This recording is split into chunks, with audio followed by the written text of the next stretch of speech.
que desde luego se va a solucionar inmediatamente. Vemos a las personas voluntarias volar de aquí para allá, cambiar algún vinilo, hacer alguna pequeña modificación antes de que podamos dar inicio a esta prueba. Esas personas voluntarias grandes, grandes, grandes, Charlie. So there we are. Well, yeah, there might just be a last-minute hold-up. We're not quite sure. We're waiting to get the go-ahead. But just relax anyway, whatever. But while we're at it, why don't we have a round of applause for all of the volunteers who've been helping us in this heat this week. Thank you so much to each and every one of you. Pues desde aquí, desde el escenario, con esta visión privilegiada, necesitamos que alguien nos diga ok, tiramos para adelante. Nos queda un minuto para entrar en ese último minuto fuera de crono para realizar el desprecintado del puzzle. Así que yo miro directamente al presidente, a Alfonso Álvarez Osorio. Si me da el ok, tiramos para adelante. So we're just waiting to the go-ahead from Alfonso, the event organizer. Because in theory... ¿Es ok? ¿Está todo perfecto? De momento me dicen que es todo ok. Vale, pues eso significa, Charlie, que en unos pocos segundos vamos a tener esa suerte, ese lujo de poder vivir esta final por parejas. 25 seconds away from being able to open your bags and remove the seals. Toda nuestra energía positiva para todas las parejas participantes y seguro que veremos cosas increíbles como estamos viendo a lo largo de todo el campeonato. So there we are, 10 seconds from being able to open your pues bags. Lanzamos pregunta. ¿Estáis preparadas y preparados? So, and you may now open your bags. Vamos allá.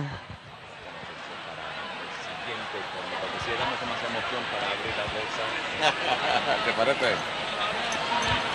Y luego a 15, digamos, lo saben de los fichajes. Perfectamente. Como cambiamos, como dos cuentas. Pues acaban de desvelar ese gran misterio hasta ahora. Ese puzzle inédito que va a ser el protagonista de esta final por parejas. So here we are, 24, 23 seconds to go. Momentos de emoción. Here it is. Here's the culmination of your pairs week. Pues venga, and lanza la one pregunta. question to ask. ¿Estáis preparados? En 9, 8, 7, 5, 4, 3, 2, 1. ¡Adelante! ¡Suerte! Hello there and welcome to the 2025 World Jigsaw Puzzle Championships Pairs Final. I'm Jim Eakins and with me I have the incomparable, the indefatigable Rob Shields, host of the Peace Talks podcast. Thanks for signing me in that way, Jim. I think that indefatigable probably describes you better than me, and that you've been stuck in this place or the opportunity to live in this heat dome for almost the better part of a week at this point. It's mostly that one. Let's talk a little bit about this puzzle. What's it called there, Rob? This puzzle is called speed puzzling, conveniently enough. And as you can see, it is a speed puzzling event happening in a dome that seems vaguely familiar. We actually have somebody from Ravensburger that can come to give us a little more details about it. This is Robin from Ravensburger Global. Hi, Robin. How's it going today? Hi, everyone. I'm really happy to be here. This puzzle is called Speed Puzzling, and it's by a French artist named Nolwenn Dennis. And she is known for her really vibrant artwork, so our team thought this would be perfect for a final puzzle. And it really is representative of our global community. I just love the bright colors, the representation of people, and the venue is exactly this venue here, so it's really special and important to the puzzlers. It's really cool. I saw somebody post a picture that it's similar to when the Busy Birdies won their team round last year for the finals. Mm-hmm. It's based off of that, which is really cool. Yeah. Same body positions, same hand positions. It was, if that's the case, it's a pretty great homage to last year's winners. Yes. Speaking of body positions, let's take a look at the lower right-hand corner. That's table 1. That's going to be Victor and Natalia from Poland. You can see that they're chewing in on this 1,000-piece puzzle. They already have everything on the right-hand side, and it looks like they're sorting the borders to the left. I believe in table 2, our lower left-hand corner, that's Kati and Kiar from Germany, and they are doing a similar thing. I like how both pairs are putting all of the pieces on one of those whiteboards and then putting the edges on the other. It's going to help prevent things from falling through the cracks. Yeah, we did see at the very last minute there seemed to be an opportunity for folks to get a second whiteboard on their table. Most tables seem to have one, and we saw some people running around offering 2, so now we got full board coverage if you want it. That's really wild. I believe at table 3 in our upper left-hand corner, that's Anna Kazana and Veronika Huptas from Poland doing a fantastic. I'm really interested at their sorting technique here because it looks like they're pulling out different chunks than just the edges. Does that seem right, Rob? You know, I'm having a little trouble making it out, but it wouldn't surprise me at all to find that they had some sort of strategy. I can't really tell, but I am definitely eager to see how that team can really break out in the 1,000-piece, because I know that a lot of the Polish people and European puzzles in general are more used to a larger format. And so 1,000 pieces it sits more in their sweet spot, because 500s, at least historically, have not been available as much in their region. So I think that we can expect to see the Europeans really push a better edge here. I really like that. The top right corner, we can see table 10. This is Gisela and Alejandro, 2 of the fastest puzzlers in the world. Alejandro, a former world champion, and two-time. And it looks like he's sorting out a lot of those yellows. Alejandro likes to build projects and have Gisela figure out where they're going to end up. We're 3 minutes and 27 seconds into this, and some of the top teams are already done with their flip and working on the border. You can see Victor and Natalia in the lower right-hand corner already doing that. Robin, what do you think about this particular puzzle? It looks like it might be a fast one. Was that like by design? Did the artist have this in mind?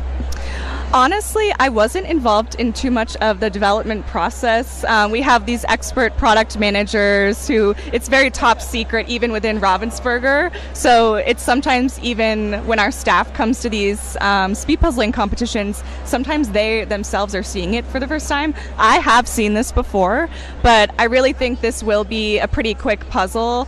Even though it's 1,000 pieces, I'm thinking maybe 35 minutes or less. Ooh, I don't know. That was my guess. For a 1,000-piece puzzle? Yeah. Oh wow, that would be wildly impressive to be able to pull off. Yeah. We'll see if that comes in right. Speaking of which, if you're on the YouTube chat, go ahead and throw your times that you think that these folks are going to be able to complete a 1,000-piece puzzle in just a formation of 2 people. It's going to be really exciting. I will say that I looked up at the recommendation of Jan from myspeedpuzzling.com the top 1,000-piece pairs puzzles that were published, just to get an idea of what is possible out there in the world with a 1,000-piece puzzle. And of the top 10, 4 of them are Natalia and Victor, and the fastest one is 38:08.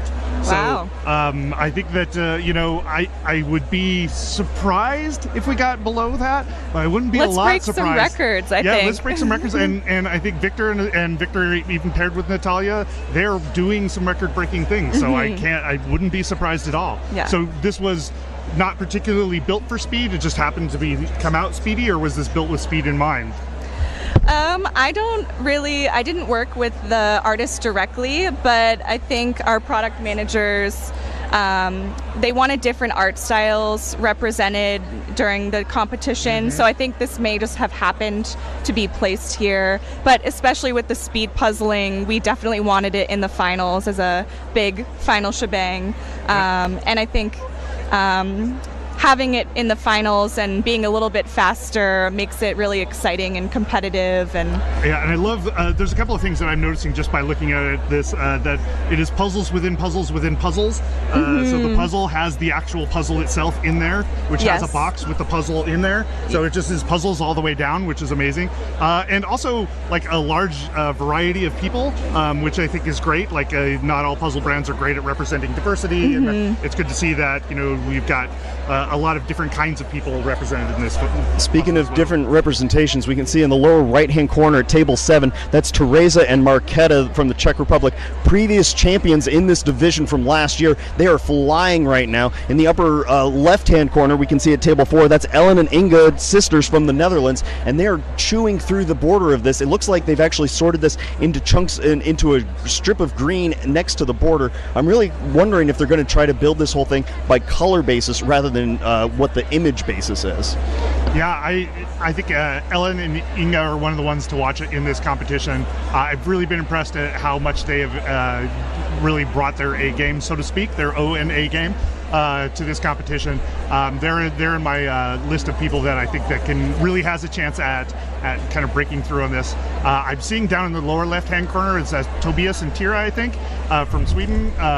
And it's interesting to see that she's got a whole bunch of pieces already assembled on this black backgrounded item or board, while Tobias is working on the background, the edge, and it looks like they're off to a really good start.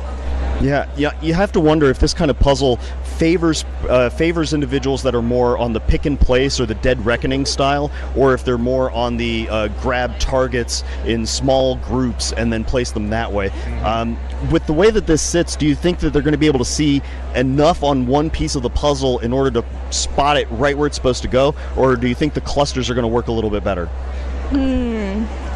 I think based on the color distribution and having the puzzles within the puzzle, it might not be as easy to identify exactly where an individual piece goes, especially with the puzzle image itself within the puzzle. But beyond that, there's certain larger sections like the blue background with the speed puzzling sign that is more easily identifiable, and then the greenery, I think that will be rather easy to sort. So I think some components will be a little bit more difficult in terms of sorting, but others will be easier. Yeah, so you see Veronica and Anna here with some colors already sorted out and placed in an area. I think we've seen a couple of people taking on that yellow patch as a first go. It is interesting that, you know, a lot of the rest of their puzzle, the pieces are sort of in differentiated mass.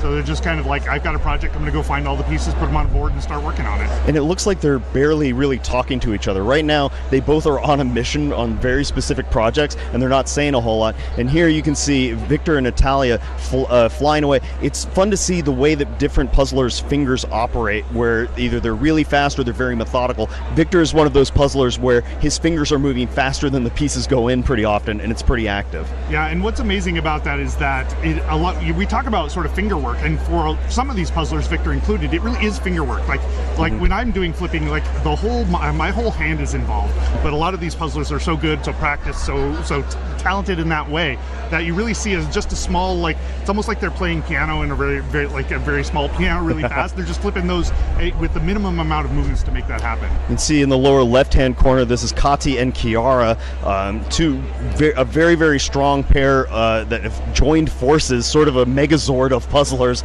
coming together to do a really great job. They have most of that border, and look at that island that Kati has built in the upper left-hand corner of that brighter green. I think that might be a chunk of the poster. It's really, really exciting. We have a couple people in the chat mentioning that this puzzle was leaked a few days ago in size of in terms of the image, and I think that some of the puzzlers here have probably studied this quite a bit, and that might affect how much they have to look at the image in order to keep chugging along here.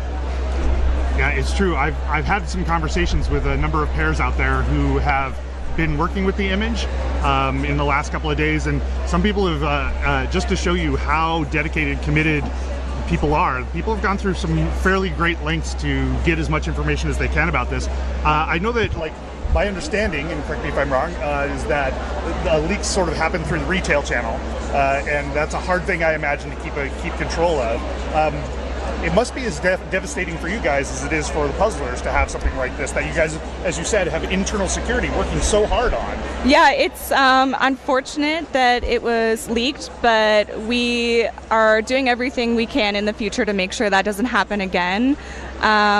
We decided to put on our Instagram story an option where puzzlers could decide if they wanted to see it or if they still wanted to have the image remain a surprise. We thought that was sort of a fair option for everyone, because once one person sees it, it sort of spreads like wildfire, and you can't really contain it. So we thought, okay, let's share it ourselves, give people the option, and you know, it's unfortunate, but I think we made the best of it, and it's still a really new, exciting puzzle, and I'm really excited to see how fast. And it really is a beautiful puzzle. A lot of people, when it came out, their first reaction wasn't, oh, it leaked. It was, oh man, that's a beautiful picture, and then they remember the rest of it. I actually think that Ravensburger handled this the absolute best way that you possibly could, so kudos on that, and I'm really excited to see how these folks get on. You can see in the lower right-hand corner there, Victor and Natalia blazing away at this. They've really pulled out a lot of those greens, and I think that Katya and Kiara, they initially looked a little behind, but they had so much sorted out already that they were able to zipper through some of those bigger sections. Yeah, I was looking earlier at how Katya and Kiara have, like, they're using a huge amount of the space for making sure that all the pieces are flat, visible, and not stacked up on each other, which is something you don't see in a lot of the other places. Like, they went through the effort to make sure that if you want to see a piece, it's not going to be obscured by something else, and I really love that approach. It does mean, however, that pieces are farther away, so it's a sort of trade-off in that respect. Oh yeah, you can see up in the right-hand corner, that's Alejandra and Gisela doing a really swell job. I'm kind of surprised that the full border hasn't been made just yet, but then whenever you look back, that top line is so duplicated in terms of the blues and the whites, it's kind of for the best that you don't just sit there and spin your tires brute forcing trying to get it in. So some of our top competitors aren't going to have that line in right away. Well, and a lot of them will have studied it enough to have had a plan. I've talked to a few pairs who've spent probably 4 or 5 hours all together, like studying this, like layering over the 1,000 cut grid on top of the puzzle and figuring out where their blocking is and who's going to tackle what. That's intense. Some of them have talked through, like, oh, we found that this area is a trap, we're not going that way. We found it only because we started working through it. So I think that they're going to have more of an idea of an approach than they might on a typical final round puzzle. Well, we're coming up on the 13-minute mark we're coming up on 13 minutes and 20 seconds in this pairs final at the World Jigsaw Puzzle Championships. Robin, do you think any of the competitors, as they're working on this, might be seeing themselves in the image itself as they're working on it, and that might give them a boost? I really hope so. I think even if this isn't a one-to-one basis of, you know, taking specific people within the community, I really feel like it's easy to find representation of, like, oh, that looks like me, or that's my friend or my sister. You know, I think it's easy to recognize yourself in this image. As an old fat bearded guy, I would like to put some representation request in for future puzzles. Noted for next year. We can see in the upper left-hand corner at table 5, that's Jana and Katarina from the Czech Republic, the other half of the Czech Puzzle Queens, and you can see that they are really working out that bottom part. I think a lot of teams have decided to go for those green colors, and it makes sense because if you look on that image, green is one of the smallest, what is probably the smallest represented color, so if you pull out that, you can then make those anchor points, place them where they're going to go, and then move on to the next one. That island building is a really good way to lower the noise in your pile, as Becca Taylor calls it, and then move on to the next thing and just sort of make this conveyor belt of building. Yeah, and I love that there's a gradient in the sign across the top, something for the gradient lovers to just kind of pick up and knock out potentially. Yeah, that lower left-hand corner, that is Tobias and Tyra. I'm known for being Tobias's #1 fan. You were wearing a hat just a little bit ago. Yeah, it's true. I love his puzzling because it is so methodical. I don't often see him in pairs on 1,000, so it's really cool to see him work on a board and then place it. But he is so careful. You can see every time he picks up a piece, he's checking the image for where it goes, and then he's going to spot it right where it ends up. He uses that pick and place, that dead reckoning, so efficiently. So he's really good at sort of spatial awareness and putting something right where it goes. Absolutely. Those busy puzzles are right up his alley. Yeah. I have to say that I didn't get a chance to say this at the very beginning, but I am just thrilled to be here. Like, this is so exciting. Like, we've had, most of the week leading up to this particular event. There's some excellent competitors in this event. There's obviously some favorites, but I think that this could go a lot of different ways. We get the privilege of being right up in front where everybody is. Now, we've got a screen that doesn't allow us to see the full field, but we have a direct access to a bunch of these competitors. I feel so, for lack of a better word, blessed to be able to be in this position, to be hanging out, especially with you, Jim, and Robin. It was nice to see you as well. So I just wanted to say how happy I am to be here. Well, I'm really glad. It's exciting to be around your puzzling heroes and get to meet them in play. You know, you're my puzzling hero, because your podcast is amazing. Let's look at Ellen and Inga in the upper right-hand corner. Their color acuity is amazing. The way that they can distinguish certain bright greens from other bright greens is just wild. And they are flying ahead here. You can see that they're about even with Victor and Natalia right now, maybe a slightly behind. The piece count gets a little wonky if the whole thing isn't joined just yet, but they are on a really good pace. We're going to see some really tight finishes. What is that set of dark pieces that Victor's got going on his board? Because I see Natalia's got what looks like most of the background of the dome. I'm not seeing a lot of dark pieces that are contiguous. Are these all just a bunch of chairs?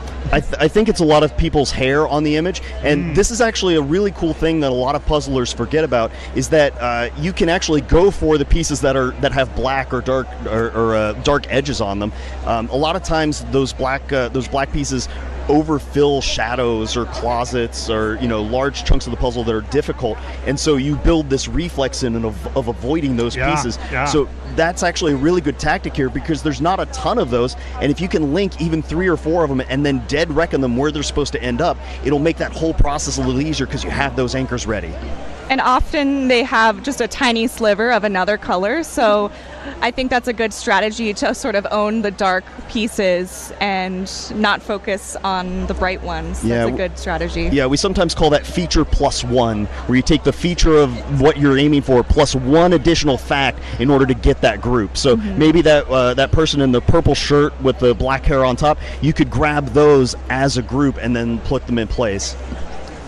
Yeah, it looks really close right now with Justina and Victor, Teresa and Marquetta, and Ellen and Inga up there, all seeming to be roughly in the same sort of place. I might give a little bit of a nod towards the Victor and Justina side of things. Can't see enough of what's going on in Kati and Kiara's table to see how they're doing, but it looks like they may be doing about the same pace. So I'm excited again that the pacing seems to be really similar in the early goings, which means that we may have a close call at the end. Yeah, Karen Puzzles is in the chat. Karen Puzzles, kind of a gateway drug for a lot of speed puzzlers into the community, is mentioning that that banner is going in first for a lot of people, and probably because those white letters jump out once you're in that color gradient, which is really smart. And for the folks in the chat, we know that you want to see different teams and different pairs moving on. Right now, our camera crew is focusing on some of the pairs in order to stay out of the way of people moving through the aisles. I know that can be very frustrating for people, but they're trying to make sure that the competitors don't get jostled or bumped around too much. As things progress, the cameras will be moving around, but just for this little bit, we're staying a little focused. We're coming up on the 19-minute mark in the World Jigsaw Puzzle Championships final for the pairs division. Is this the first round where we've had a full set of tables filled? Because I know that we didn't plan to have all of the tables filled at the previous rounds, but this is a full room, I think, this time around. It sure looks like it. It also definitely feels like it. Like around the room, there are spectators on every square inch of the outside. We also have a screen outdoors where people are watching this live, and the excitement's just palpable across the room. Look at that lower left-hand corner. You can see Victor and Natalia. They've branched out from that corner where that yellow shirt is moving in towards the center, and that's going to be a really good anchor. I'm excited to see which teams are going to start going for those red tables, because those are duplicated all over the place. Yeah, so this is one of the things that I heard from folks who had been looking at the image in advance, is that the table colors are trapped. So they're like, there's so much red, it's all over the place. It's touching everything. There's not an easy way of pulling it out that isn't pulling out something else. So based on just that piece of information, I'm sort of not surprised as much to see that not coming together early. Yeah. Seeing how this is flowing, I'm not sure we're going to see a 35-minute time, but I could definitely something in the low to mid 40s. That 35-minute time was on very, very friendly puzzles, and this one is friendly. It's exciting. It's lovely, quite frankly. But it may not be quite as easy in terms of organization for the pairs. Yeah, which is in a lot of ways really good, right? Like we want the final puzzle to be a challenge. I think in a very real sense, this is less of a challenge than a lot of people had planned to expect from a World's Finals. This is one that I think that people will enjoy putting together as opposed to suffering to put together.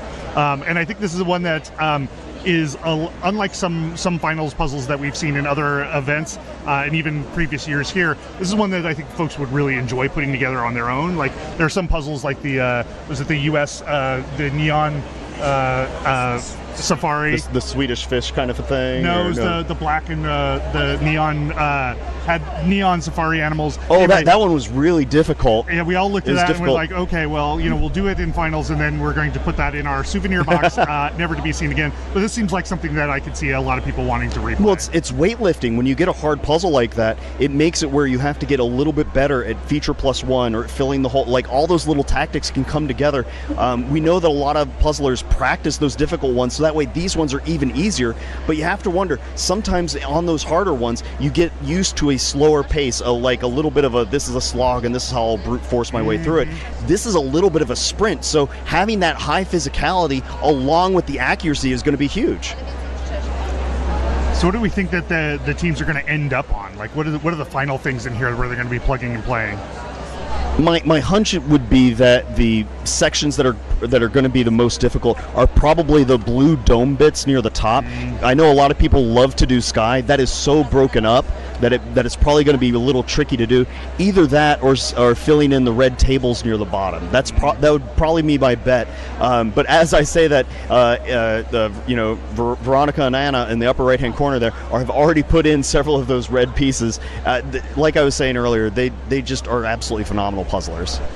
Yeah, and watching Natalia, I believe I've been saying the wrong name. Not surprising, but this is not a pronunciation error, but just an actual saying the wrong name error. But Natalia's got all the dome pieces pulled. Has got some of the dome pieces filled in. She's working her way down them. So she's taking some of the hardest parts and trying to make order out of them. Look at, she's doing it in little teeny pieces, which makes a lot of sense. Like what are some things I can anchor this on? Let's get a few pieces in there and build away from that.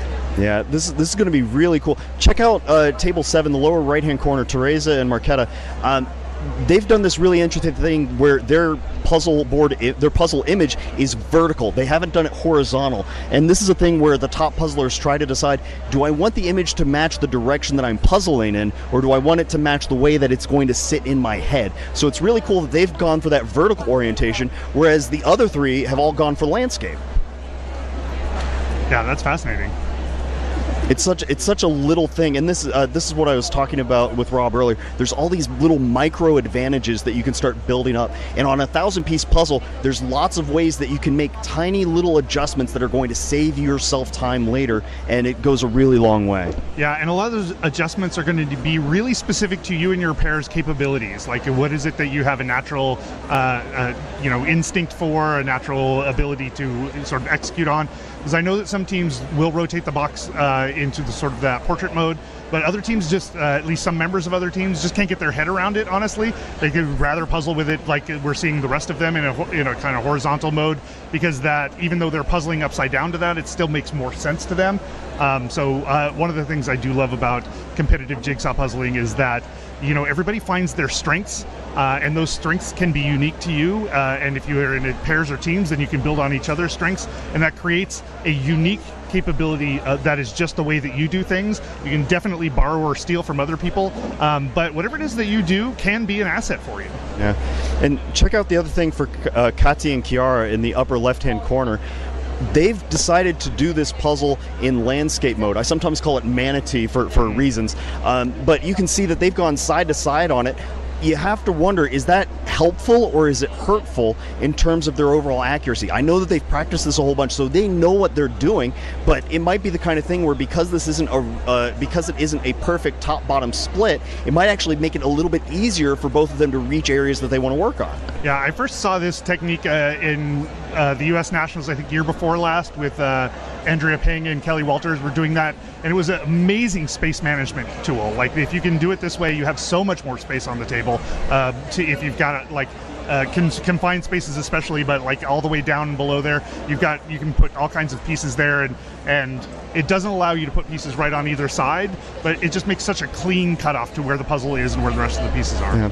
Robin, what do you make of some of the sorting trays being very close to the edge? We have people in the chat saying it's super stressful for them. That makes me really nervous because everyone's elbows are sort of, drifting. One accidental bad move and boom, pieces everywhere. So it does make me nervous. And it's all three of the teams that we're seeing on the screen right now. So anybody can walk by and knock that off, or they can knock it themselves and they're suddenly chasing pieces. But these are people who've done a huge amount of practice. And so they're probably really aware of where their arms are, where their trays are, and I would actually be quite surprised if anybody did anything there. That being said, folks who have put them off to the side run the risk of like wandering cameramen or judges interacting with them. We have seen that in the past where people have put trays right on the edge of the table and then they get interacted with by people walking by. Yeah, what do you think is going through these competitors' heads right now as there's so many cameras around, there's so many judges around, there's so much excitement, the heat, there's all these external all these environmental factors that are hitting them right now, Rob? Yeah, I was talking with a pair earlier today about this, and one of the great things about this is that in the individuals, it is such a you versus the puzzle versus the time game, and that can really get in your head. And once you get into pairs, you have somebody else who can either kind of talk you down, or talk you up, or at least share some of the burden. And so it is. People often say that doing pairs is a lot more easy to get out of your head on, and teams even more so. Teams are often like just straight out fun, but you have a clear designation. You have people that you can hand some things off to. I suspect that they're all feeling hot, but I suspect that that's sort of a tertiary thing in their brain. It's like, okay, well, yeah, this is terrible, but this is a puzzle that's got to be taken down. As we saw yesterday during the Thunderdome, when the lights were going on and off, timers were going on and off. We had lightning, thunder, rain, dripping ceilings. Yeah. Very few of the puzzlers even really brought that into their awareness. They were like, no one flinched. They were in the puzzle zone, and I'm really amazed at how focused they can be no matter what is going on externally. Yeah, for a lot of people, this is how they escape, how they kind of let the world drain away, and I think that they've just been, some of them are so good at that the world, even the chaos, drains away in the background. The intensity in here is really, really impressive. Anna and Veronica on table 3 up there, they have chewed through so much of this puzzle. They might be a little over halfway done at this point, I think. Look how much of that is dead reckoned. Yeah, it's just placed perfectly, and then they're going to be able to build off of those islands. They're going to be able to box in from the either side to really be able to start using the shape of the piece in order to wrap it up. It's an absolutely wonderful thing. You can see over in the lower left-hand corner, Victor and Natalia. Victor using a lot of those black pieces. I think he abandoned a big chunk of that sort, but several of them are placed. There's a few floating pieces, and that always makes me a little nervous, but he is so controlled whenever he needs to do a cleanup that he's spot on with it. Up at table 1 in the upper left-hand corner, that's Katya and Kiara. They are probably a little behind Veronica and Anna right now, but you can see that Kiara works out of her left hand to drop several pieces all at once. She does a really good job of accuracy in picking things out of the pile. A lot of people underestimate the importance of sorting in these big piece counts, but being able to get the exact things that you want helps you put them in a little bit faster.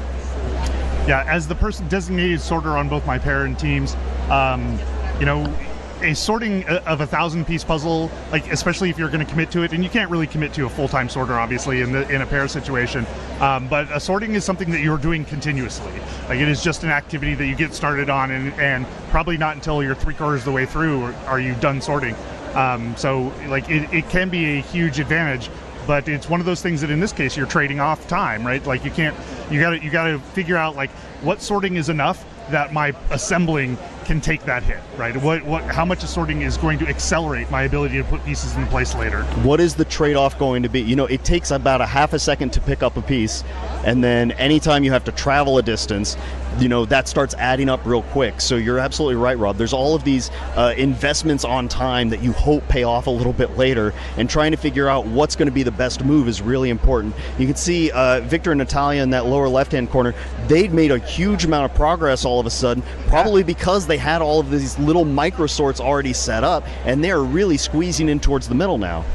Yeah, I was thinking that Natalia was sort of slowing down with the dome pieces, because those are, I think, very challenging. Not surprisingly at all. It's like it wants to be a sky, and so if you're a sky expert, maybe it speaks to you. But I think to your earlier point, it's not enough of a sky, and so I do think that that's sort of dragging them down. But yeah, then pieces just came out of nowhere. They seem to be filling them out. I wish we had the luxury of just sitting and watching one person at a time sort of filling this out, because as we jump around, it doesn't take very long between when you're looking at one team, looking at another team, and then coming back for that first team to have made a huge jump in their assembly. I mean, I just look back up at Katia and Chiara, and they've made such a huge jump since the last time I looked in that corner. Well, a lot of these puzzlers are able to do solo 500-piece puzzles in like 35, 40 minutes, and that's at a really solid like 14 pieces per minute line, right? So if you look away for 1 minute, a pair can get 30 pieces in, and it looks totally different at that point. I deeply respect how you are constantly putting things into context like that, because every time you say something, I've been listening to the live stream the entire time, and you've been able to put those kind of things in context of like, here's how many pieces per minute this means, and this is the kind of progress you can make in that amount of time. And I really enjoyed the way that you previously talked about, like right near the end, if you're coming down to it, like, at 10 pieces per minute or even 5 pieces per minute, that means you can make a certain amount of progress that you can count on, and all hope is not lost. Well, and it's, sometimes it is easier said than done, and I know how hard that is. Absolutely. But in this case, it might be easier done than said. Look at Natalia and Victor. They almost have that entire dome skyline filled out. Natalia just crunching through it. I think she pulled all that out and let Victor do a lot of the other component work. It's interesting to see that gap down in the lower left-hand corner where there's a negative puzzle in front of Anna and Veronica's. Sorry, having a mental brain lapse. Is a little bit warm in the dome here, but in front of Veronica, that little area where there would be a puzzle, but it was a perfect outline of a puzzle. No puzzle in there yet. That's sort of poetic that the puzzle is the hardest part of this puzzle. It's very meta. Is there a puzzle within the puzzle within the puzzle? Yes, there is. Oh my gosh. It's hard to see, but within the boxes and the puzzles on the tables, it's less detailed, but there is puzzles within puzzles. Remind me, what's the artist's name on this one? That is Nolan Dennis from France. Well, I hope Nolan may have interacted with Leonardo DiCaprio and had an inception moment with this puzzle, going 3 layers deep inside of it. And these puzzlers are 3 layers deep into this. We have a new table up there, table 13 in the upper right-hand corner. That's Gabriel and Alejandro from Spain. They are absolutely fantastic. Gabriel, also known as Gabby, really flying through this. We're starting to jump around a little bit. They have that lower right-hand corner almost completely full. I really like, some teams, they bounce around to several different projects. It looks like they are going for the strategy of get one big chunk down and then expand through there as much as you can until you run out of options, then move on.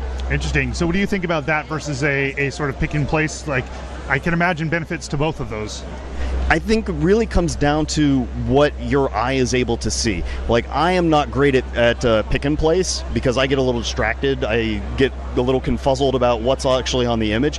But I have a pretty decent time at going, these are all the same texture, this is all the same color, let me grab it, put it where it's going to go. But for and it seems like those two were in that pocket. But for a team like Katia and Chiara, they are so good at being able to nail down exactly one piece in a sea of options and then branch it out from there. You can see that they're starting to make big joins in those spots where they know that those pieces are going to go, but haven't necessarily connected to the rest of the puzzle body yet. So I'm seeing that Chiara's got a couple of trays right in front of her, and I can't see rhyme or reason to what's going on those trays. Any idea what they might be doing? We just lost it as I looked away. I'm Jim Eakins. It's nice to see everybody for a minute. Nerd Puzzle on Instagram. This is Rob Shields from Peace Talks. And next to us. And I'm Robin Yates from Robbinsburger. Just in case anybody forgot who we are, we're crossing the 35-minute mark on this pairs final in the World Jigsaw Puzzle Championships. You have to wonder if there are any pairs that are going to aim towards a shape sort at some stage in this. Yeah, I was wondering this, and it seems like, I think Marquetta here has got something that looks like it could be shapes on the dome side here on her board. I can't quite see it well enough, but I see a lot of the same shape over and over and over again. So maybe she's already invested a little bit in that. I can see it for sure. Yeah, you can see they're making little adjustments. They're trying to find that join to lock in that big floating chunk, but it may not be ready. Sometimes if you're one piece off, that's enough to make your brain try to over focus and figure out, how do I get this one in? How do I get this one in? And a lot of the top puzzlers have trained themselves to move on if they don't make a connection in about 4 seconds. Yeah, and the other thing that you can do is ask the other person really quick to take a look, because often the different perspective can spot that immediately. Now it's another one of those trade-offs, right? You're taking an assembler away from speed assembling, but often if you get an anchor into the edge of the puzzle, it has at least a mental boost, and you don't have something floating around, so it can be very useful just to get that check marked off. And I've never been more excited to be wrong in my life. You can see Alejandro has also finished that dome sky part. Look at that. Yeah, really chewing through it, and it looks like Marquetta has a good 2/3 of it locked away. That right-hand side still being a little tricky, but she's made progress and a lot of sorting in other places that I think will pay off down the line. Now, Alejandro just having had surgery recently, I'm surprised to see him standing. Have we seen him doing a lot of puzzling standing? No, he has a major leg injury, so this is kind of him going full tilt right now.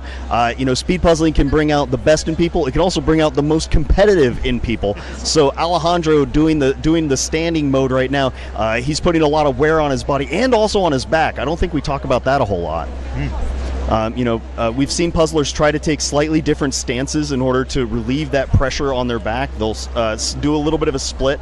I haven't seen anybody do what I sometimes call the Pang perch from Andrea Pang, where she puts her foot on a chair and kind of leans over to relieve her back a little. Haven't seen a lot of that, but the way that these puzzlers have to deal with the physicality of this sport, going 37 minutes and almost 30 seconds into this, it's really, really difficult. Yeah, as we see that Katia and Chiara are, I think, sort of closing out the top half of this puzzle, it seems almost like they're working their way from the top down. I know that that's not what they're in fact doing, but they're getting a lot of that top part out. They're consolidating down the space. That'll allow them to find things much easier. One of the things I learned from listening to you, Jim, was that the idea that having a lot of empty holes is actually an advantage, because you know where a piece is going to go. It's not like one of a bigger hole. So I'm curious to see, as we come down to the end of this, is we'll probably see a lot of just spot filling with reds, maybe where maybe that will allow those to come together really fast, because that piece is just going to go one place. Yeah, anytime you can lower the number of options, right? You increase the probability of you being able to just randomly pick up a piece and sink it in, right? If you pick up, 2 pieces out of a 500-piece puzzle at random, there's less than a 0.5% chance that they're going to go together. So every time you can decrease that probability by getting more of the puzzle done in other places, it gives you a better shot at just grabbing and going. It's part of why you see that big acceleration towards the end with a lot of puzzlers, and also why the judges and the camera crew get a little nervous, because everything starts looking closer and closer. Yeah, it looks like Katia and Chiara are actually doing really well. I think it's safe to bet on Victor this time around. He's been crushing it the entire week. But I have to say, this is not an apparent runaway as some of the other competitions he's been in this week have been. Yeah, and one of the things that I desperately hope, and I hope every single time, I want pairs to get a personal best on a first look puzzle in this round. That would be absolutely amazing. I know some of the other puzzles, they've seen that puzzle or they've seen versions of it before, and it would be really phenomenal to have a pair that goes, we did our best in the pairs final at the World Jigsaw Puzzle Championships. Yeah, will have the asterisk on it, though. Like, his first look is definitely not something you can say about this for a lot of the puzzlers. And I wonder if there are folks out there who weren't following the Ravensburger Instagram, or weren't following my Speed Puzzling News, or any of the other sites that were sharing those images, and maybe have a disadvantage in not having seen it. How much of an advantage, Jim, do you think it is having seen it in advance? It's really going to depend on how much studying they do, but also what the puzzler's mental memory mapping is like. Because you can have a lot of people where they look at an image and they go, "That's cool," but the tiny little details don't get memorized inside of their brains in such a way that they can go, "This piece is that thing that I have lodged away in the back of my head." So part of it is is dependent not just on the image being available, but who the puzzlers are. Some people might get an advantage of it, some people might not, and that's that's just the nature of the beast right now. And I hope that you get a lot of folks coming onto your Peace Talks podcast to have that discussion in order to figure out what works for them and what doesn't.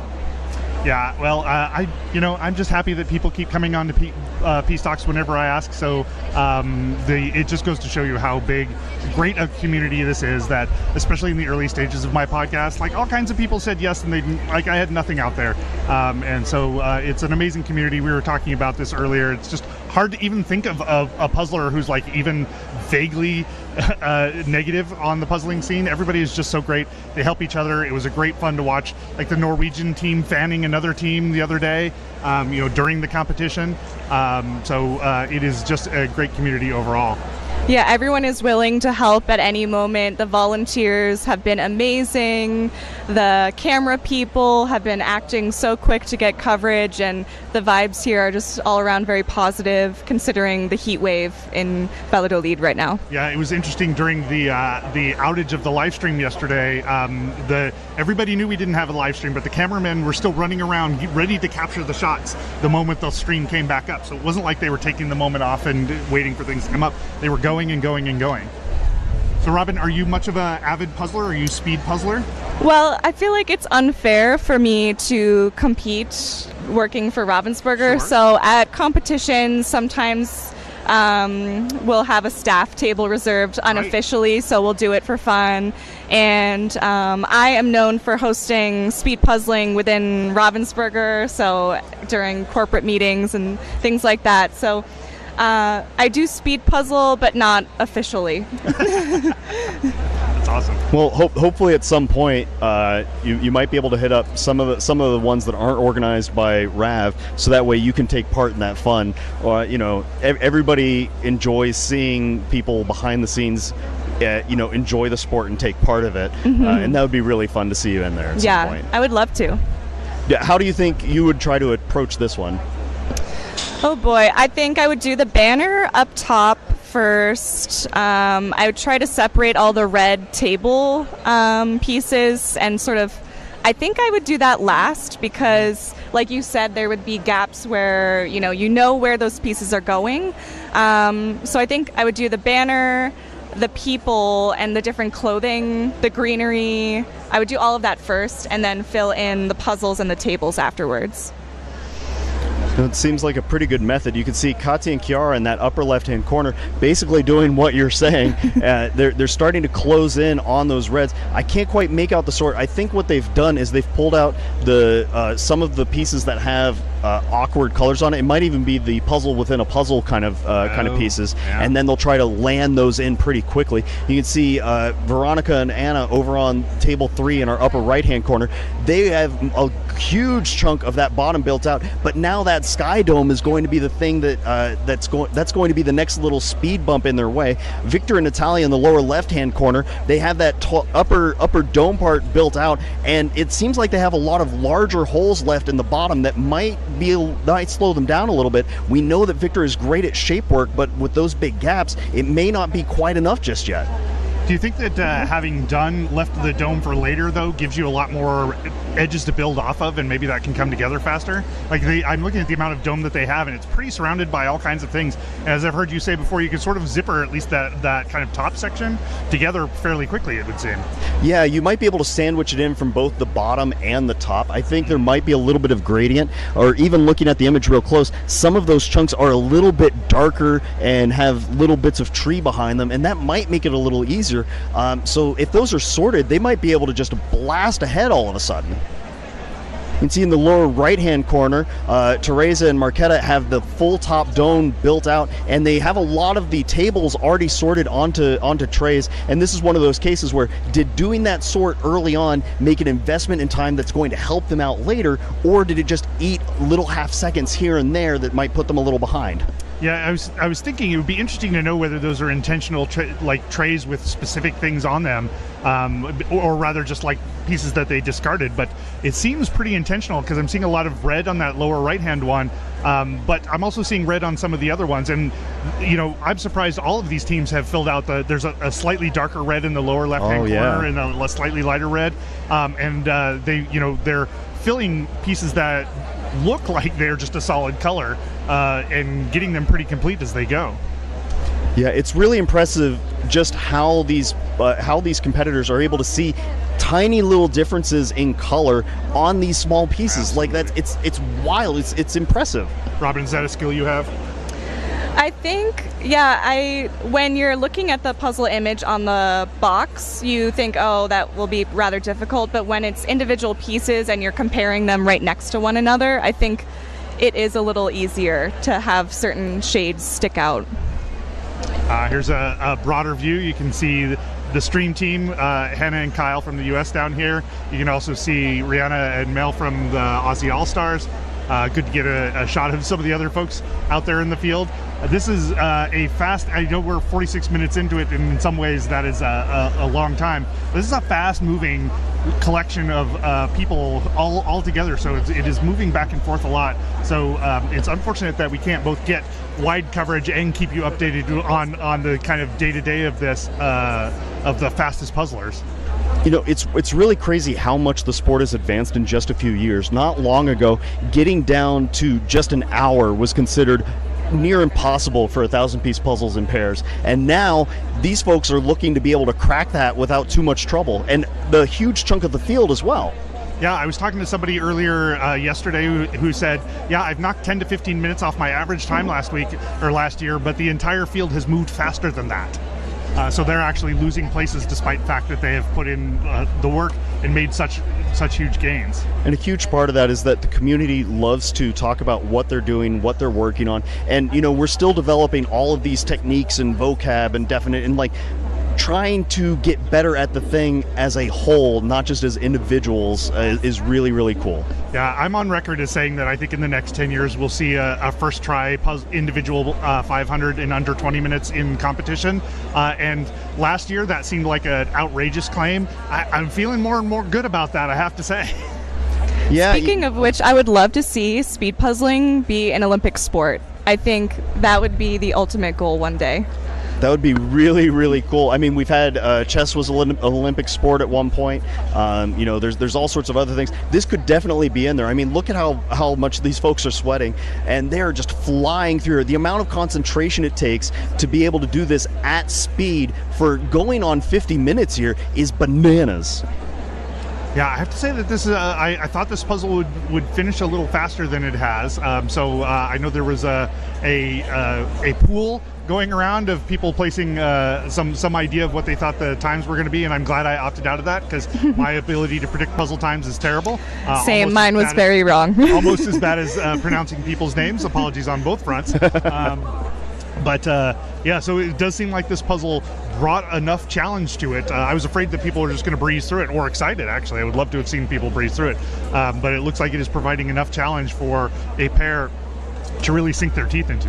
Yeah, and really, no matter what place these competitors finish in, just finishing a 1,000-piece puzzle at the World Jigsaw Puzzle Championships is a huge accomplishment, and they are doing amazing. You can see the upper left-hand corner, Katya and Kiara know that the end is in sight. You can see that they just got this huge boost of physicality going, and they are both moving way faster. And this is one of the things that's really difficult, is that at a certain point, that fatigue starts setting in, and you and your partner have to convince each other to keep going, to keep that pace up as best as you possibly can.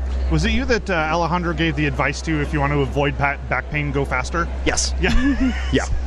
So you know, Alejandro perhaps heeding his own advice here, just picking it up before he can get too much into the strain of being bent over for 40 minutes. Oh, absolutely. Well, and not even just physically, but the mental game inside of this. You know, you have to stay focused on that. You have to be counting things. You have to be moving around. You have to be ignoring everything else on top of the pressure inside of here. Because some people know that they, they're in that upper tier of puzzling, and there are so many other people around them that are at that same pace. You can see people's arms moving out of the corner of your eye. You can kind of see what things have been completed, and that little bit of doubt of did I do this in the right order can creep in real easily as we cross the 50-minute line here at the World Jigsaw Puzzle Championships now pairs watch how final. Victor's doing this. Like, he just picked up a piece of puzzle, and he tried to land it in probably 5 different places. And you know, a lot of people have really good acuity; they can put it right where it goes. And that's so satisfying to watch. The thing about Victor and also Alejandro shares this is their hand speed is just so fast that they can place, and their hand speed is their hand force is so delicate that they can pick it right up if it's not where it goes. Now, I know that Victor has said on a podcast I could refer you to that he's dissatisfied every time that he can't place it. Like, he wants, whereas I feel like Alejandro is much more like, this roughly goes here, I'll try it here, move on to the next one. Victor really wants to place it right where it goes every time, and so a little piece of him is suffering every time he's got to try it in a different place, but he can do it so fast. Yeah, and that's where that physicality component comes into, right? It's not just a matter of being able to see it and being able to move it. You have to do it at pace, and if it's not right, move on from that, get through that. But you can see Anna and Veronica here have completed the entire bottom half. They are only on the upper blue part of this. They may be able to win out, and they're almost at the stage where that right-hand side has zero ambiguity, and they might be able to just brute force that end. Yeah. You can see that, I think that's Anna bringing pieces over for Veronica, who's doing a little bit of sorting as she goes through. Katya and Kiara, piece-wise, I think are falling a little behind, but they have such a fast close. It's going to be a game of who can reach that point of being able to just go to shape sort or just shape fill in at this stage. Yeah, it looks like Anna and Veronica have the fewest number of pieces. They have the fewest gaps. It'll be interesting to see if these gaps are the most challenging ones and they're slower. They don't look slower, I have to say, versus all of the other gaps that maybe are easier to find a piece that fits into. Robin, how exciting is this for you and for Ravensburger to see so many top competitors just blaze through this puzzle at an amazing speed? Oh, this is amazing, I think, for all of Ravensburger and the artists who are making our puzzles. And a lot of the times our artists, they're making puzzle artwork for the first time. So especially for being featured at the World Jigsaw Puzzle Championship, it's really heartwarming for our staff and our artists. Now, in this particular case, I know I've talked to some artists in the past where they didn't know that the art that they were doing was going to be in a competition. Like Nathaniel Mortensen has mentioned that he didn't know that the first time around that his stuff was going to be used in the speed puzzling competition. This one says speed puzzling right across the top of it. So did the artist in this case potentially know what was coming? Yes. Yeah, all right, so he knew what he was building it for. Take a look at Anna Veronica. It's hard to tell if they're doing a fill the hole tactic where you look at the gap and then you check the image, grab the piece that you want and sink it, or if they're going piece first, grabbing the piece and then figuring out where it ends up. But they are doing it so quickly that it doesn't really matter at that stage. They can smell that end is coming, and both of them got that little bit of a physical boost. And this is where taking control of the adrenaline comes in handy, because you can see little tiny shakes, and that's just enough to nudge a piece out of where it's going to go. Now you can see that with Anna and Veronica, they're slowing down pretty substantially here, right? They're trying to figure out how to make this last little gap fill in. There's a lot of sort of hunt and pack, trying to place things next to each other, so they don't have the obvious places. It's not obvious this hole, this piece, this hole, this piece, this hole. So they are slowing it down a little bit, but I kind of don't think that it's slow enough for anybody to be able to catch them. No, I think they might have enough advantage here to take first place, but look at Katya and Kiara, how quickly they are going. Teresa and Marquetta in the lower right hand side, they know that there's a buzz starting to happen. There's a crowd starting to form around other tables, and they're starting to get that extra little boost, and that can be a little jarring on as well. Now, as we are getting close to the end, I have to hop off to get some coverage of the winning moments. But thank you so much for having me. I really appreciate the hard work all of the hosts have been doing for the live stream. It's been amazing to stay tuned, and thank you so much. Thanks for being part of the team. Yeah, and thanks for all you've set up, Robin. This is exciting. I think they're down to about the last 15 pieces here for Anna and Veronica. They are closing this out really quickly. There's only one large gap on that right-hand side. They're going to be able to blast through this. I think there's a little bit of tree pieces that they're going to try to use the greens. They're going to try to outline that entire section piece by piece before dropping into the middle. They're coming up on 54 minutes and 20 seconds. Are they going to be able to keep this under 55? I think they're going to be able to do it, Rob. I think you're right, and I can't believe you're talking that fast. I got super excited because they're moving fast. They're down to the last 5 pieces or so. They're going to keep this under 55 minutes. Anna's hands are shaking. Oh, they know it's happening. They can hear the crowd. A little bit of excitement. We're coming in on last 2. There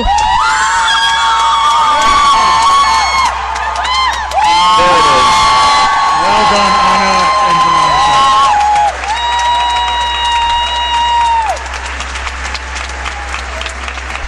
Congratulations to Anna and Veronica from Poland. First place finish at the World Jigsaw Puzzle Championships Pairs Final.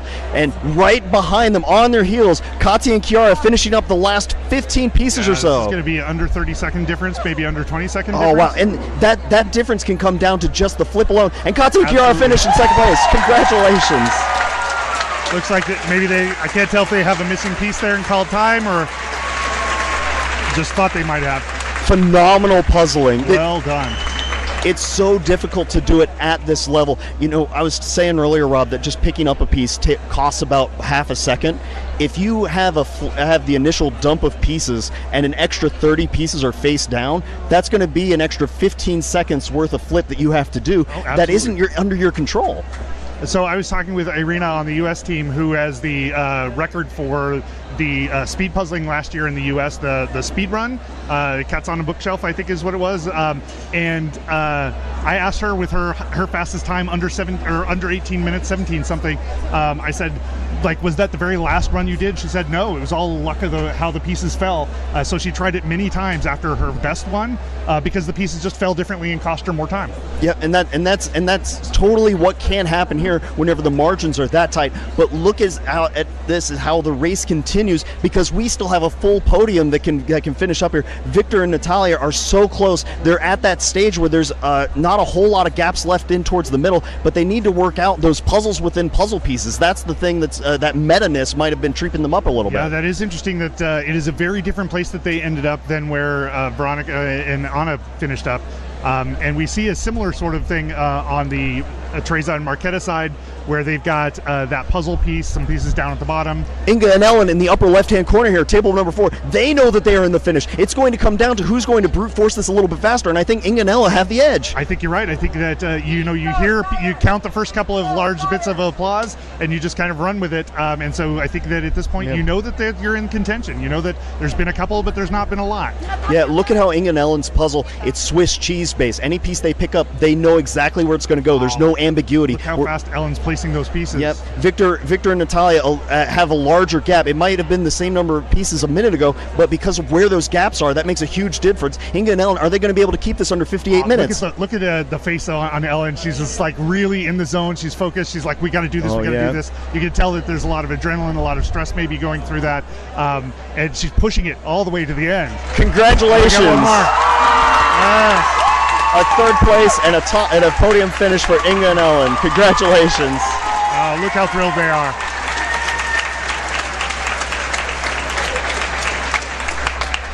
And the race keeps going on. Our puzzlers are doing fantastic. It's got to be jarring to hear applause and everybody gets that little boost of panic initially. I'm not sure Victor knows what that feels like to have other people be applauded before he gets there. So this may be a new experience for him at Worlds.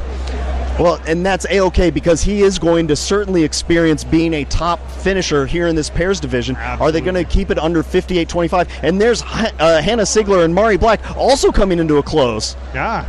Looks like they've got a lot of blue pieces left. Looks like we're not going to see Victor finish. Looks like they have a mistake. Off screen, there it is. Victor and Natalia close it out just over 58 minutes and 30 seconds. Congratulations. Yeah, it looks like we're set up for a lot of back-to-back finishes now, where it really is going to start to accelerate. Don't envy being a floor judge at this point. Yeah, I don't envy the judges. I don't envy the camera crew at all either. This is going to come really tight. Look at Hannah and Mari on the right-hand side there. They only have that blue section left, and it looks like they've done a little bit of sorting on those Zacco puzzle boards. doing a really swell job there. I think Alejandro and Gisela in the lower left-hand corner, they're able to brute force the rest of this, and it's coming down to that meta puzzle within a puzzle piece remaining. It is, and Hannah and Mari have fewer pieces. I think they're about the same, but they have the harder pieces to place. And they've got a stripe down the one side, and then that kind of corner that we saw earlier was tripping people up. There's Gabi and Alejandro, Gaga, I believe. Gabi, yeah. And they are doing a fantastic job. This is going to be really, really tight. Alejandro has one of the fastest closes in the speed puzzling community. His fingers are so quick, and he will just try a piece until it goes in. They may be able to pull out slightly ahead here as we cross the hour line here in about 10 seconds. Yeah, we got two Alejandros on the screen, so we're talking about Alejandro Clemente Leon in the upper right-hand corner with Gisela. Thank you. Oh, and you can see Teresa and Marquetta coming into the close as well. They're going to be able to start brute forcing this. They're almost at that stage where they can do everything just by shape. Alejandro and Gisela in the upper right-hand corner are coming into the end. They have about 20 pieces remaining. Mari Black and Hannah are down to about 25 remaining, I think. This is going to be really tight. Yeah, I just love that as you keep going through the field, it just feels exciting all the way through. Like everybody's shooting to get their best job done, and it comes down to seconds between teams. And it's going to be so tight. And here comes Alejandro and Gisela. Are they going to be able to close this out? There's one more piece remaining. Do they have any missing sitting around? They get those last two in. Can they do it? Congratulations. There we go. Hour 35. Or hour and 35 seconds. An absolutely fantastic time. You know, being able to get these down to an hour is wild. And Teresa and Marquetta are right there. They're right on their heels. They're going to be able to keep this under an hour and 1 minute. Hannah and Mari are right there too. I think it's coming right down to it. Last three pieces. Are they going to get it? Getting it. There it is. Under an hour and a minute. Congratulations. And now we have the last finish. Hannah Sigler and Mari Black coming into the close. Are they going to be able to get this done just before Alejandro Gabi? They do! Congratulations! I love the look of surprise on Mari's face. Me too. I love her. And look, here's up in the right-hand corner. It's Hannah Doyle and Kyle Kosen. Yep, it looks like they're the stream team. They're plowing their way through that. They've got the last few pieces, and they got that stripe right underneath the sign, and then they've got the large pool of the dome off to the other side. So it looks like they're going to work through it. We've got Alejandro Gaga and Gabi finishing there. The youngest competitor, I think, in the individuals team, Gabi is. And so they just crushed it here. It's good to see the young folks starting to make their kind of presence known. Got a couple of folks coming up to the table here to join us.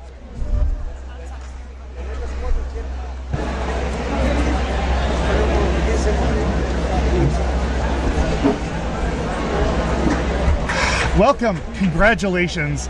Tell us who you are really quick, just even though we've been saying your name over and over again for the last 40 minutes. Who are you? Weronika Huptas, I am from Poland. I'm very loud and they're telling me that I'm quiet, so get right up on that mic, get into the mic and talk right at it. Okay, so I am Anna Kazana from Poland. Welcome and congratulations. That was an amazing show to watch. Well done. How did it feel? Stressed, tired. You hadn't been feeling well all week. Did you get enough feeling better in this particular round to be able to put your full energy at it? Were you feeling better this time? Oh, yes. Yes. And what did you like about this puzzle?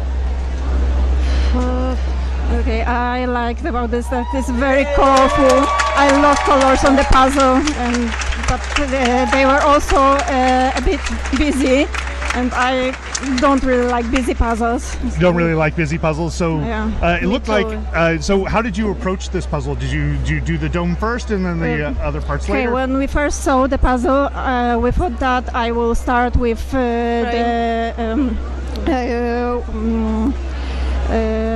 from the top, yeah. And Veronica will start with the tables. But when we saw the elements, we thought it's not a great idea, and we picked whatever looks the most colorful and put that together. And hats, skin. Oh yeah. Yeah, and so you guys had seen the image beforehand? before the image that was leaked out? Everybody got to see the image. You guys were able to see the image. Yes, we was. But you're saying that the difference between the image that you saw and when you actually got to the pieces was different enough that it changed your strategy. Yes. Interesting. That's really cool that you were able to adapt on the fly. It looked on the cameras like you weren't really talking to each other a whole lot. Do you guys do a lot of talking, or is it just trusting that the other person is able to finish things? Something in the middle. We not talk very much, but when I took something to assemble, I talk Veronica about it. If she spots the right element for me, she will found it. Tell us a little about how you're feeling right now, because there are so many fantastic puzzlers in here. You already know you're fantastic puzzlers. What are you feeling knowing that you put up such an amazing time here? It's amazing. I cannot tell. We are very happy, and it's very, very happy. Well, last year, as we got a team finishing up, last year you were described as the urban legend. People didn't know about you. You came, you made a splash, and now I think you've really made a solid statement of just kind of putting in an impressive time out on this puzzle. So I appreciate that you were here and we can all watch you work. What did you think that other folks were near where you guys were, or did you had paying any attention to whether other people had finished yet?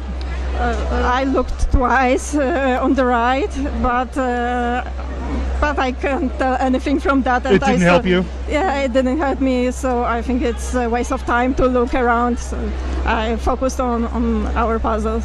Was there anything else that you had to, so you made a major strategic change once you saw the pieces in terms of how you would approach it?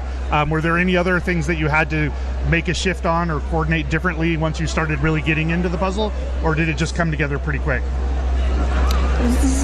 They were pretty quick, but I had to change a few times because something didn't go well, so I leave it and take another pieces.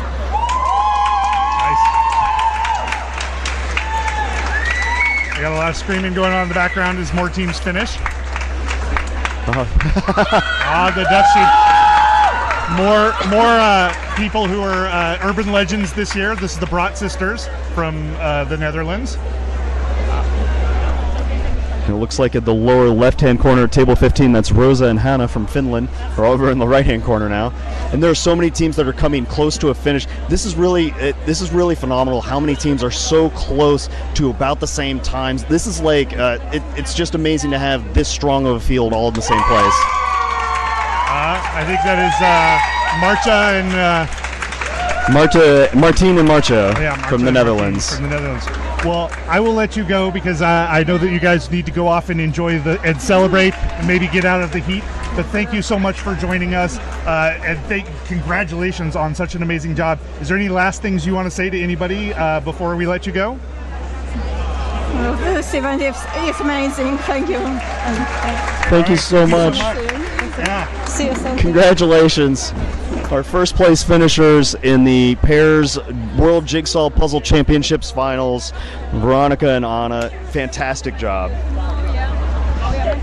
All right, now we're looking at table 18 here with Anna and Nina from Germany. Looks like they're coming right down to it. Got the last couple of pieces. Yep, still into the dome area. I think we'll see that as a repeating theme. Congratulations to Anna and Nina.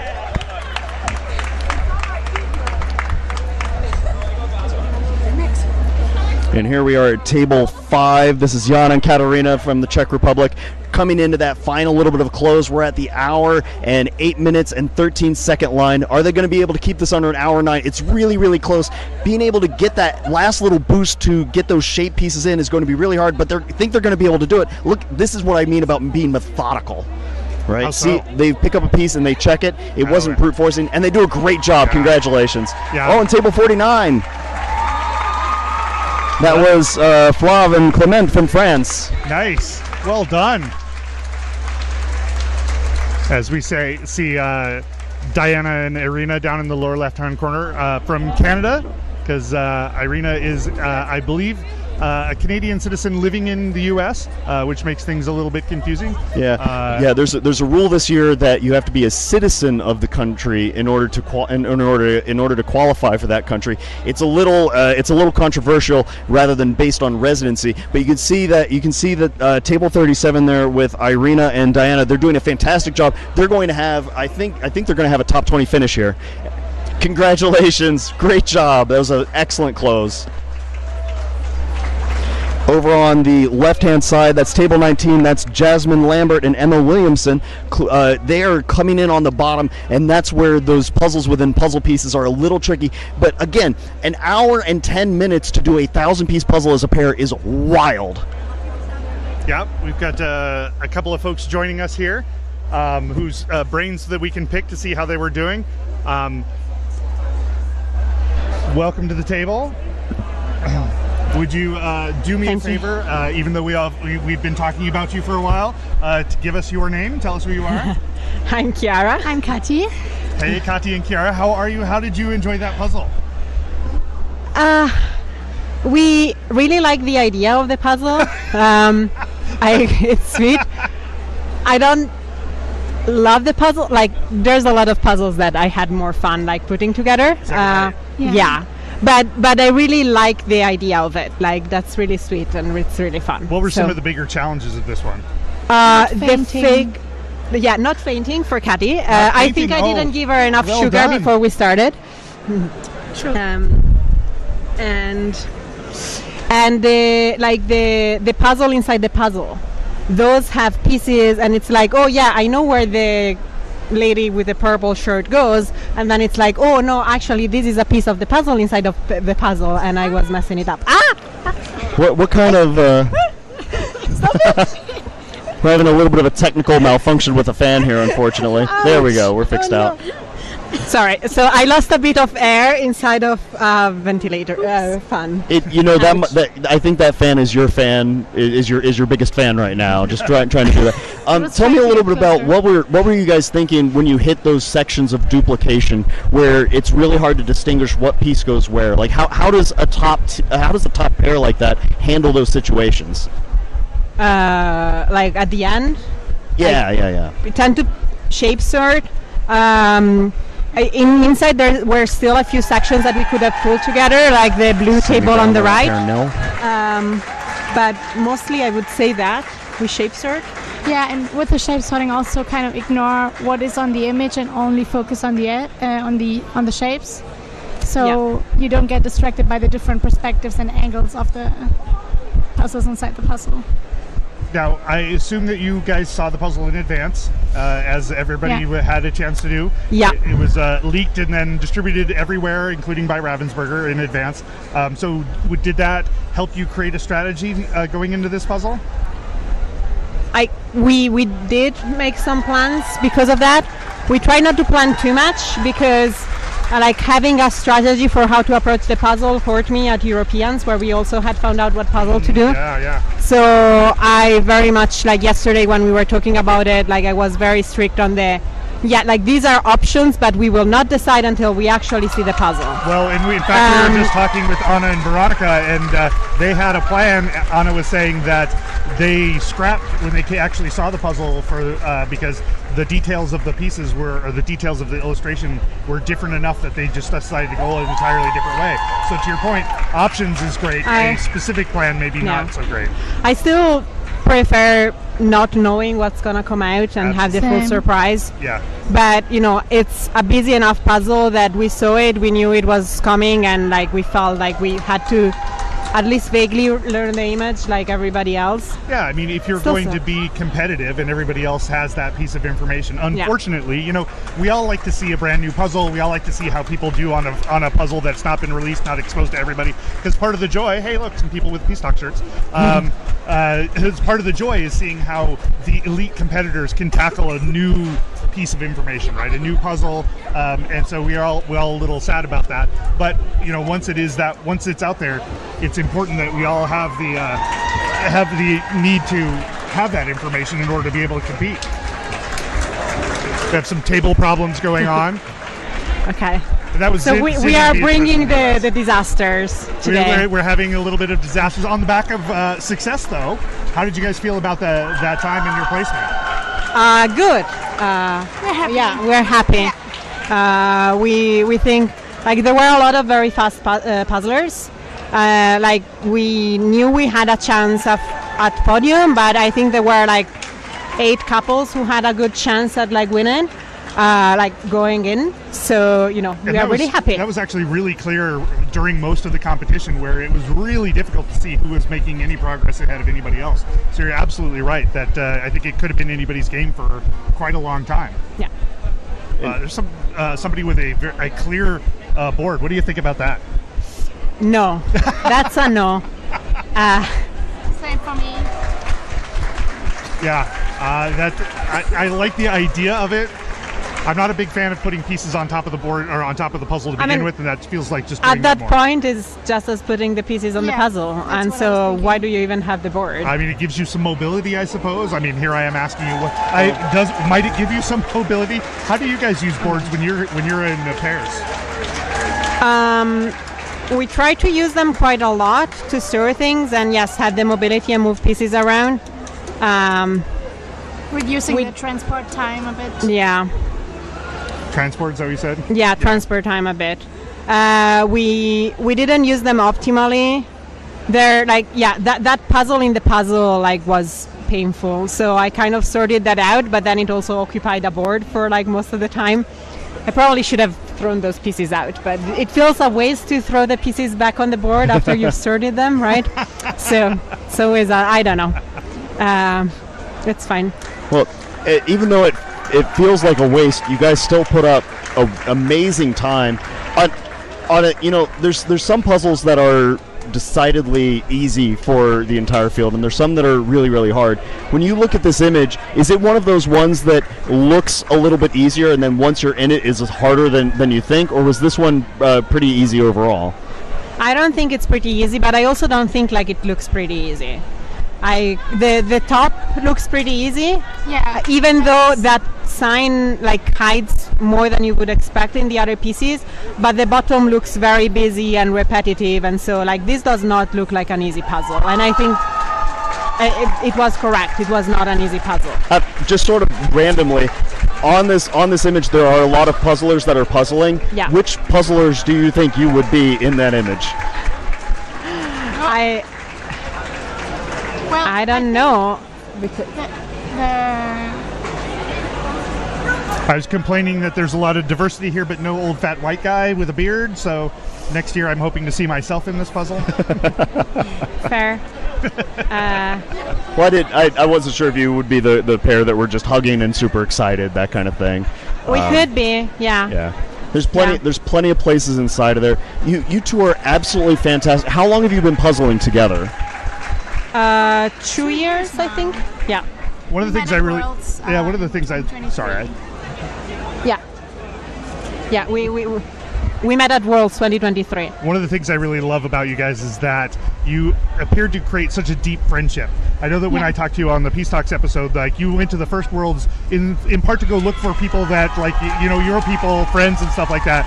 And it feels very gratifying that you guys have such a visibly very strong friendship that has come out of all of this puzzling. Like you're not just pairs, but you seem to be really great friends as well. Yeah.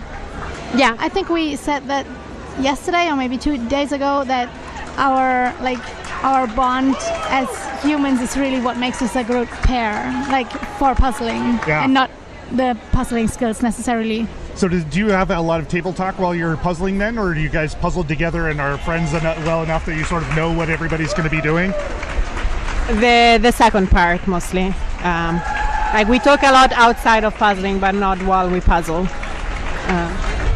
Cool. Also when we train, I think. Yeah. We tend to not talk a lot during the puzzles. That's really great. Well, I don't want to keep you because I know it's really, really hot in here, and you have people that you want to go celebrate with and be excited. Is there any shout outs, love, wisdom that you want to give out to the puzzle world before you head off?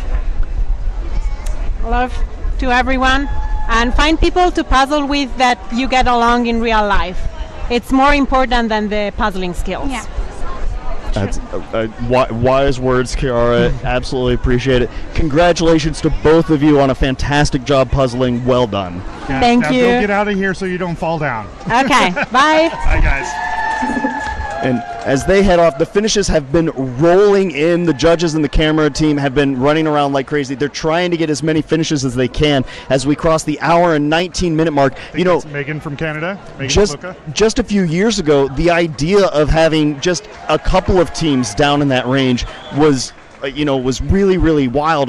The average was closer to about an hour and a half for a top time, but they are closing in fantastic time. This entire field has shifted the speed line down, and I can only imagine what it's going to be like in the years to come for the entire speed jigsaw puzzling community. Tess and Adam from Canada. I've had the lovely opportunity to hang out with Tess quite a lot. She's an avid watching fan. She said she became a puzzling fan by being in the audience here, and then she didn't realize how much fun it was going to be to actually watch puzzlers. I know that not all the puzzlers get that chance or take that chance, but puzzling, yeah. I can say, at least for myself, watching jigsaw puzzling competitions is immensely engrossing. Like watching, we've got some guests here, and I'm going to start talking about them before I get the chance to let them introduce themselves. But watching you guys puzzle was just a thrill. Like watching you guys puzzle out throughout this whole time has been deeply enjoying, and it's great to watch you guys sort of master the puzzles and be right up there with everybody else, finishing third. Now that I've given you all of that kind of gushing introduction, please tell us who you are.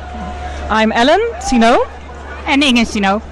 The famous Sino sisters. How did you like that puzzle?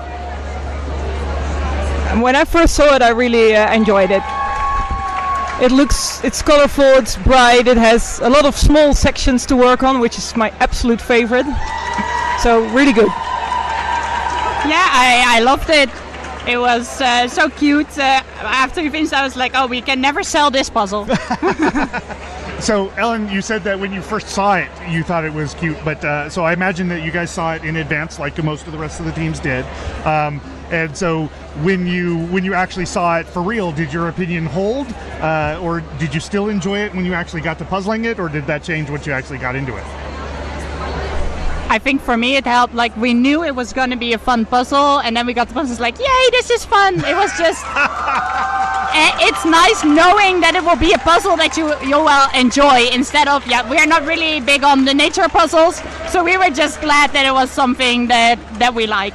It helped with the nerves too. Like, you're not as nervous when you know that you're at least going to have fun while doing it. And so how did you approach this puzzle?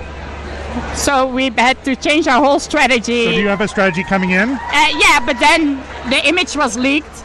And usually I'm like the right way up and Ellen is upside down. And for this one we were like, oh, Ellen is really good at like these tiny humans. Tiny humans? Yes, well, it's from the Jan van Haasel practice, right? So if there's like, their shirts are like 8 or to 15 pieces large, then it's amazing for Ellen. And I think the sky is not really Ellen's thing, so we had to decide to switch places right from the beginning. So it was super weird for me to be upside down, and I had to do part of the border, which I never do.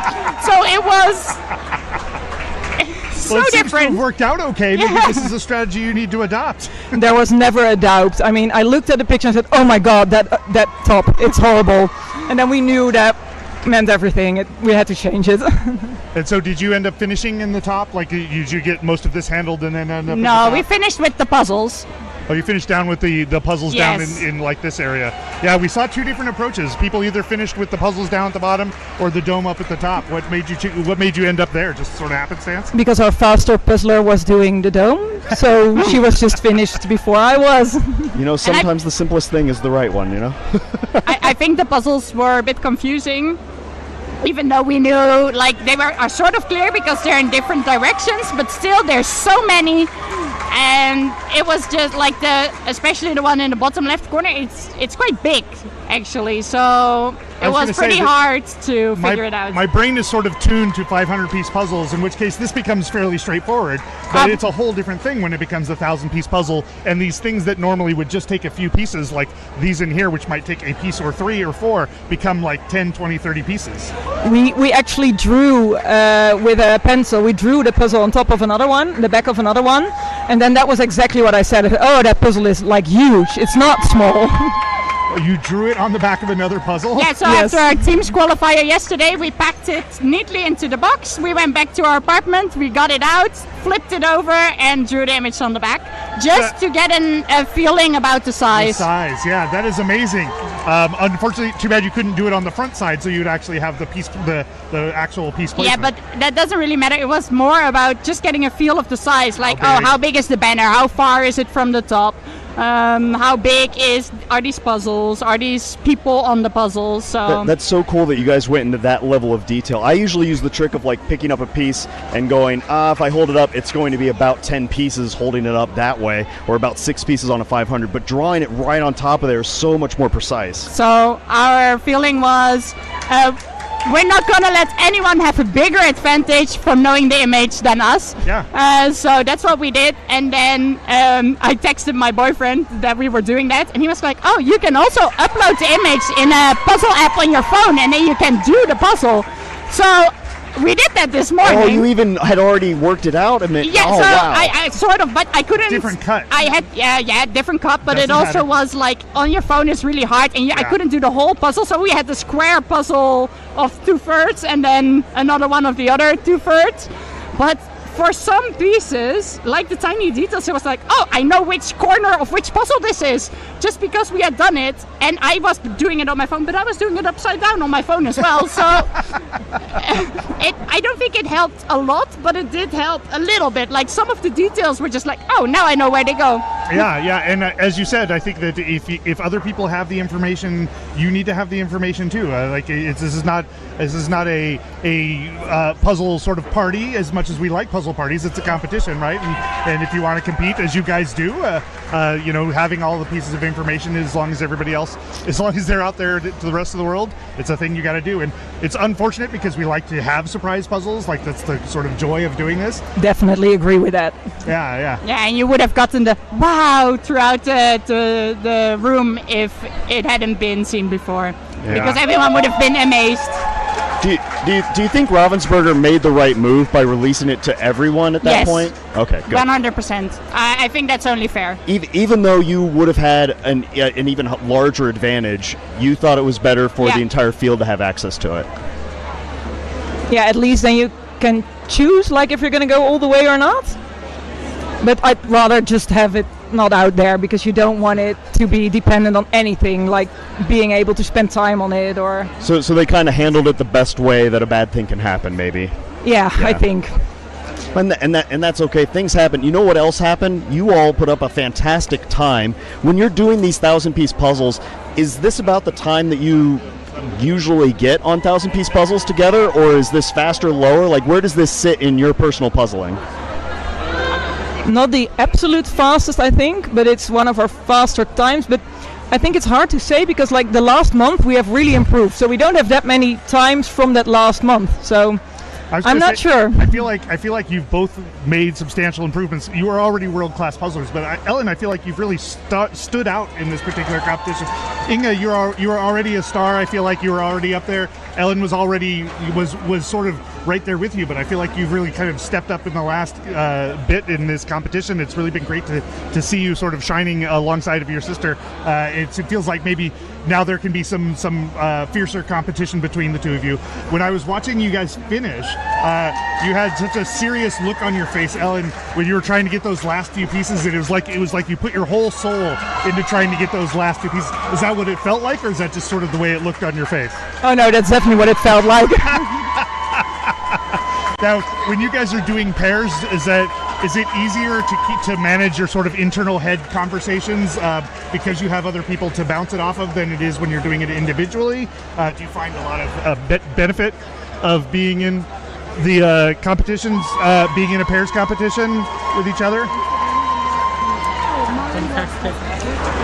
For me, it definitely helps, but that's because my internal monologue is usually not a happy one. So if I say it out loud, Inge will always just pass me a project that I can do, or she'll just hear me say, it's hard, and then she'll say, okay, then do this or do that, and that works wonders. And I think when like the cheers happened, right, the first finisher, I'm like, don't worry, Ellen, we're doing great, keep going, keep going. So I was basically just doing the pep talk for the last part. That's awesome. All right, we're gonna let you guys go, get out of the heat and into the nice fresh air. Thank you so much for coming by. Amazing job, well done. You're welcome. Thanks. Congratulations. And this is so exciting. We're getting ready to cross the hour and 29-minute line, and I am looking out, and we do not have that many tables remaining. We are going to smash the 2-hour time limit. I am confident we're going to be able to clear the room here, Rob. Yeah, I think you're right. I think that, we saw it was a little longer to get started in terms of people finishing, but it feels like sort of a tightly packed finish where we just saw team after team after team after team knock it down. And it's just been as you could probably hear in the background, just a constant stream of cheering for various teams as they've come by. Yeah, this is really, really fascinating. We can see that they are just flying through here. Once you're at this tail end, a lot of the competitors just wanted to finish the puzzle in the time limit, and I think they're going to be able to pull it off. Yeah, as one of those teams, I really do enjoy a puzzle that allows us to get to the very end, to get finished before we hit the end. And we can see that this team here, whose name I can't see, is getting down to the last few parts. We can see in the background we've got a team with, looks like a few puzzlers, quite a few pieces left. Looks like a junior team member out there. There we got this team finished. Congratulations to them. 1 hour and 30 minutes. That seems like a spectacular time. It really is a spectacular time. You know, a lot of times getting a 1,000-piece puzzle done in under 2 hours is amazing, and 1 hour 30 is even more impressive, and 1 hour 30 on one that you haven't done before, even more so. And that right there, a team from Sweden, I believe that's Smiljan Freya from Sweden. Congratulations. I apologize for butchering the name. Well, just to keep that in going, this is Team 42, also from Sweden, with Maya and Ida. Ooh, potentially easier names to say. I probably found a way to butcher that, but it looks like they're just driving through to the top of the dome here. Looks like they've got plenty of time to get this one knocked out before time. There's that upper right-hand corner. Can't see the team, but with the junior member. That's I believe that's Danny and Giussi, who we've had on here a little earlier. Danny is absolutely phenomenal puzzler, and they are doing great on this one. You can see that they have some of that dome left, but a lot of the pieces that are remaining are those pieces within pieces, that meta puzzle that will trip a lot of people up. I think Ellen and Inga had a really good idea there, where they could see how much those puzzle pieces kind of stick around. Yeah, it's kind of awkward to talk about puzzle pieces on a puzzle piece, but so it goes. Oh, wow. And over in the upper left-hand corner, we can see table 97. That's Mashka and Anna doing a really great job of puzzling. Rob, we've seen so many people do fantastic here. What is it like for you being in the front row here as we are about to clear the room for the first time in the 2025 World Jigsaw Puzzle Championship? It is so exciting. It is so much fun. The vibe here is really great. I love a puzzle where everybody can finish because that just drives the excitement through into people doing more competitions. It is great. And then, all the people here are great. I love the opportunity to interview them and just sit and chat. Unfortunately, I can sit and chat with them for a while. I was telling somebody the other day that you just put a team of puzzlers in front of me and I can occupy 45 minutes just asking them questions. So I love the opportunity to chat with them. It's part of the reason that my podcast, Peace Talks, runs long, unashamedly long. I shoot for somewhere around 1.5 hours to 2 hours because I really just want to hear all about what the puzzlers, how they think about things, how they came together. And so the opportunity to chat with any puzzlers is a great opportunity as far as I'm concerned. Yeah, absolutely. And I will say, you're not plugging Peace Talks. It is a valuable resource for the speed puzzling community to learn from people who are at the best in the game, to learn from people who are behind the scenes. Like, I know you've talked to Michelle Casper, who runs the Euro Jigsaw Jam. Somebody in the comment was asking, is there an online place that I can do on puzzle competitions? You can sign sign up at the Euro Jigsaw Jams. Jonathan Clough runs speedpuzzle.com that does the online competitions in the U.S. You can find those things if you look for them, but Peace Talks is a great way to start to find a lot of the movers and shakers in the community. Yeah, I really do try and go find not just teams and individuals that you might want to hear from, because there are plenty of those out there, but I'd like to talk to puzzle makers. We're going to have a couple of puzzle maker companies joining in the next few months. Some people who are running competitions, people who are making the technology and the tools to make the world of puzzling even better and faster. So we try and cover the whole entire world of competitive jigsaw puzzling. It's a blast. Speaking of resources, though, one resource that I do want to plug is that we have a site out there that uses a bunch of data that I have collected over, I think over 350, 400 different competitions that we've brought in online that I use to make my predictions on how things are going to go in Worlds. Jacob Palawa in the US has taken that and put a layer over the top of it at a place called puzzleboard.streamlit.app. And it is an amazing way of experiencing the data. You can go look at a specific competition and see how the competition went. You can look at a specific puzzler and see how they've done over time. You can compare puzzlers to each other, which is a great way, I think, that going into individuals, if you want to go check that out and pull up their back history, it's a great way of seeing what puzzles they've done, how well they've done, how their arc has been over the course of their history. So I definitely want to make sure that I plug that. It's using my data, but I had nothing to do with it, except that every time I asked him to change something, he did. And he's pulling in my speedpuzzle.com information, which is also another great resource, obviously. So one of the things I'm really enjoying is the emergence of the next generation of puzzle resources and technologies. I've been talking with several folks around competition technologies that are coming into play, and man, this next year is going to be really exciting. Oh yeah, I know the Australians and the UK, they're starting to work on cameras that can have info pop up on the screen from the so tablet. cool. It's so cool. And we have the lower left-hand corner. They're coming down to the last 4 pieces. Can they keep this under an hour and 36 minutes? We're going to find out here just shortly. They get it in. The judges give them a high five. Congratulations. I'm sorry we don't have the table number, but we're super excited for you. And over on the lower right-hand side, they're getting ready to finish up. They have about 7 pieces. Somebody in the chat was asking, what are the puzzle pieces on my vest? I asked people here at the competition to sign puzzle pieces, and so I am wearing pieces that have been signed by several of the competitors, and I'm really excited to be able to kind of show off a way that everybody came together, and I get to wear that as my regalia, which I'm really excited about. Yeah, I love that concept, and I love that your progressive puzzling fashion over the course of the week has been a joy to watch.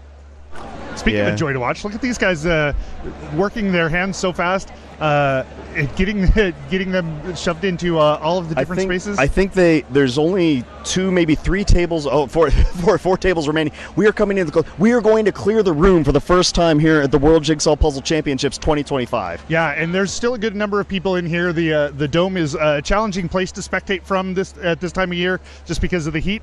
But if this is anything like it traditionally is, we will see a cheer for the last people coming across the line that is nearly as big as the cheer for the first people coming across the line. And there we go. The upper right-hand corner, we have Gisela and Danny from Panama at table 78. Oh, love that. And they're absolutely fantastic. They work together so well, and you can just see, like, coming down to this finish line, it's not a matter of being the fastest. Is about doing your best. A lot of these folks, they were excited just to be in the finals. Like, how many people get to say, I'm the top number at Worlds, whatever. Yeah. These people get to do that, and it's super exciting. Yeah, I was talking to a few people who sort of accidentaled their way into the finals, and they were like, oh my god, I am so thrilled just to be there. Like, already this surpasses my expectation. If I just by participating in the finals, it's already a win. So we've talked about all weekend that it's not just the elite puzzlers who we love and who are amazing and inspiring. Oh, there it is.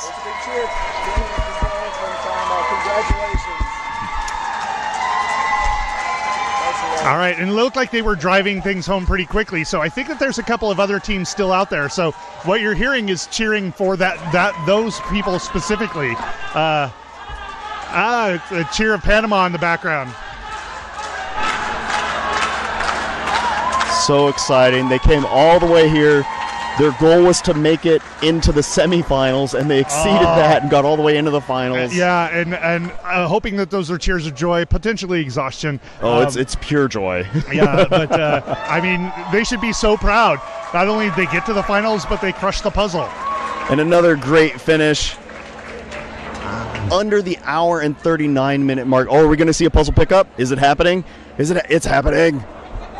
Whoa, with a full flip. I'm curious what they're planning on doing there. I've not seen a flip that goes just upside down without the pictures. I'm really excited to see what's going to happen there.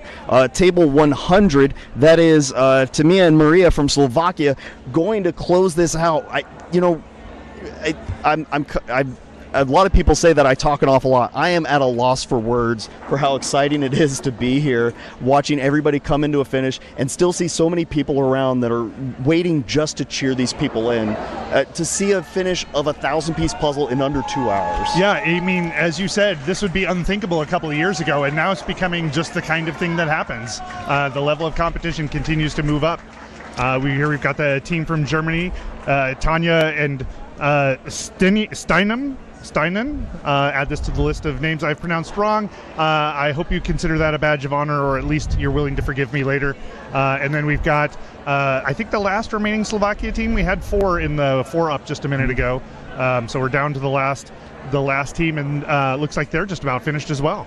Oh yeah, and it's so exciting. Even at these tables that are further behind, these are the top puzzlers in the world, and the techniques that they're using to close out here are still super strong. You can see that they've done a little bit of shape sorting here, where they've put the standards, or those 2 prongs that are on opposite sides from each other, kind of in a line, and that organizes you to be able to blitz through towards the end. Well, I have to say how much shape sorting can help if you get to that point. Like, we had to do some shape sorting yesterday on my team, and it immediately unlocks another capability. Like you were saying before, any information you can add into the puzzle, like or take away, depending on what it is you're trying to do. But any more hooks that you can give yourself to complete things definitely just helps you speed up. And so being able to, like, shape sorting, if you need to shape sort, is absolutely a great way of picking up the speed right there at the end. Yeah, and it's not even if you need to, it's a different way of moving forward. We sometimes call it changing the lens or changing your view. And anything you 100%. Do that propels you forward is the right thing to do in speed puzzling. You can see that the Slovakian team is coming down to the last 5 pieces. Can they keep this under an hour 41? They have 8 seconds remaining. They may not be able to hit it, but they are so close to that line. I think the team from Germany might be able to do it. This is going to be real tight. Who's going to come in? There it is. Congratulations to the Slovakian team. And it looks like the German team has come across as well. It looks like maybe having a missing piece. There it is. And they're done, and there's the cheer for the end. As far as I know, we're all finished. We have cleared the room. Cleared the room, but not the people out viewing the room. There's still plenty of people here taking a look around. Congratulations to everybody. Great achievement all the way through from the first to the very end. We saw some great puzzling, and just happy to be here during all of this. As I said, I was super excited about it. I was not let down. This was a lot of fun. Little announcement from Charlie here. And we got our view from outside. A round of applause. View from inside. All of our pairs finalists who've all managed to finish off their puzzle. No piece counting. We will be back shortly. Hello, outside people. 6:45 is the kickoff time announced for the biggest of them all, to find out who is going to be the 2025 fastest puzzler in the world. Vamos a ver en 1 hora y pico quién va a ser. Vamos a arrancar el torneo individual en el Mundial de Puzzles. ¿Quién va a ser el puzzlero más rápido del mundo? Charlie letting us know that the solo finals are coming up at 6:45 here in a little bit. And I'm really jealous, Jim, you're doing the solo finals as well? I am jealous of myself as well, quite honestly. I'm super excited. Jim has been encased in the dome for a little while, so I'm sure that a little break would be great for him. But honestly, I am jealous. You get to be right up front and working, seeing this from some world-class puzzling from the very front. That's going to be some amazing. I'm really excited to see how that goes. I imagine that whoever's commentating with you on that one, who's doing that one? Charlie and Daniela are going to be here. So that is going to be a great one to watch regardless. So everybody should definitely tune in. Speaking of tuning in, if you are interested in the depths of speed puzzling, especially as we've been talking about, people who are both competing and bringing in, making competitions happen, check out Peace Talks, available everywhere that you find podcasts, including YouTube. And I will say this again, Rob is a fantastic interviewer and human being on top of that. And you can hear it in every one of those episodes. Just, I appreciate all that you do for the community. It's brought so many people in and sort of helped elevate the idea of what we do here, not just from this is a fun hobby, but people take this seriously and get excited about it. Well, we promised ourselves that we we limit each other to one compliment at the beginning and one compliment at the end. And I will have to say that, Jim, it has been always an inspiration every time that I get to do some work with you. You legitimately make speed puzzling feel like a sport. You are kind-hearted. I tried to dig up all the dirt I could from anybody who would tell me anything about you, and everybody uniformly said that you were an amazing person. Even your partner, Mari, was like, no, he's actually pretty great. I paid them all off, so that counts for a lot. You didn't know who I talked to. So I'm honored to have been here. I'm thrilled to be in your presence. You did an amazing job. I can't wait to see how the individuals goes. Well, thank you so much. And, this shot of the room, just less than 2 hours ago was filled to the brim with the top puzzlers in the world, and now everybody has gone outside to cool off for a minute, get their head straight, get ready to go on to the solo finals that are coming up here shortly. There's a little bit of a reset going on with a lot of the judges and the camera folk right now, and I don't envy their job at all, because the running around they have to do is so difficult with the equipment. If you're in the chat right now, huge cheers for all of the volunteers and for all the camera crew. A big shout out to Charlie, who's doing a fantastic job keeping everything running right now. Yeah, I was so fascinated by what Charlie does, and I think that Charlie is sort of iconic in terms of this competition, that I asked him if he would be on the Peace Talks show maybe later on in the year, and he said he was absolutely interested in doing that. So hopefully we'll, if we can get logistics worked out, you can hear all about his role here, but also just how you put on a competition like this, how you sustain a competition like this in the light of deep adversity, and maybe he'll tell us a story about how he held a chair over the top of a puzzle to keep it from getting rained on. I really hope that picture gets out in a major way, because there's not a lot of organizers that would throw themselves into the fray in order to help puzzlers do their thing and really help make sure that the competition runs as smoothly as it can. And cannot say enough wonderful things about Charlie. He's absolutely fantastic human. We're getting a look at the one of the merch tables there, and it's actually pretty cool because you can get any kind of shirt, t-shirt, sweatshirt that you want, and have different things ironed onto the back of them or the front of them, so you can sort of customize the shirt to yourself. And it has pretty much all the players' names that you can put, so you can find your name and put your name on the back like a concert tour sheet. Oh my gosh, I want it. It's really great. I'm gonna have to get that just to cheer him on. You can see the Spanish live stream here has our heroes from Panama that finished in that pairs division. So excited. Danny is a hilarious human being, and she is going to be terrifying when she is old enough to compete as an individual. Do we know how long that is? Is she like 5 or 6 years maybe? I try not to think about things that are scary, and she is going to take the world by storm one way or another when she's at that point. There's a whole class of developing young folks who are world class, and so I think that we were talking, you and I, beforehand, that the what it will look like at a jigsaw puzzle competition in the next 5-6 years may change fairly dramatically as the youth who've been puzzling with speed puzzling in mind from very early on mature enough to be competitive, to be allowed to compete on the world competition. Yeah, that's a really good point, Rob. A lot of people that are in speed puzzling now have just done traditional puzzling for a long time, they sit down, they take a few hours to go through like a 300-piece puzzle. They're not really thinking what is the fastest way they can do it. They're doing it for meditation. They're doing it to relax. They're not doing it as a form of active aggression almost in order to get it done. So that shift is going to be really exciting over the next few years. Yeah, exciting or terrifying if you're especially if you're a 20-something puzzler now, and these people, like the people who are challenging you, are not old enough to compete yet. You know, they're nipping at your heels, but these are going to be people who've grown up with the techniques that are only being discovered and developed now. We've seen, like I said earlier, such a huge leap in performance because people are sharing, people are discovering, there's active exploration. There's a lot of, frankly, real scientific approaches to how to understand competitive puzzling, and that information is getting shared around and is the water in which the youth swim, right? And these are kids who have the time to really put in repetition, who really have the time to maybe commit to memorizing multiple puzzle cuts. So, you know, they're gonna be springing out into the scene deeply advantaged over the folks who, as you said, were doing puzzling as a fun pastime. Oh yeah, and you know, not just memorizing the cuts, but memorizing patterns on the images, right?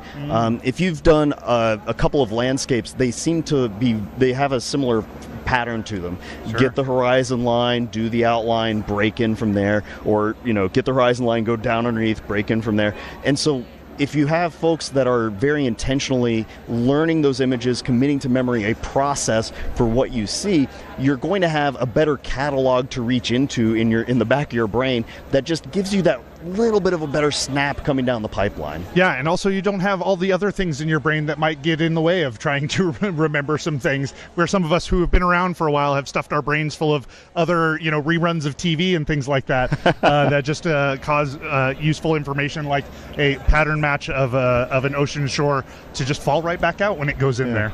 I will make a quick plug that the unpublished Ravensburger puzzles that are used in the World Jigsaw Puzzle Championships 2025, those will be available to purchase on September 22nd in the US, the UK, Germany, France, and I think Canada. Please double check the sanity on that at some point. But they're going to be widely available on September 22nd. There's not going to be a lottery system this year. I really appreciate Ravensburger listening to the puzzle community and making adjustments. Speed puzzling is growing so rapidly, it's often hard to keep up with where we're at. There's Charlie in the background sitting down. If we were talking about him earlier, if you hadn't figured out who he was.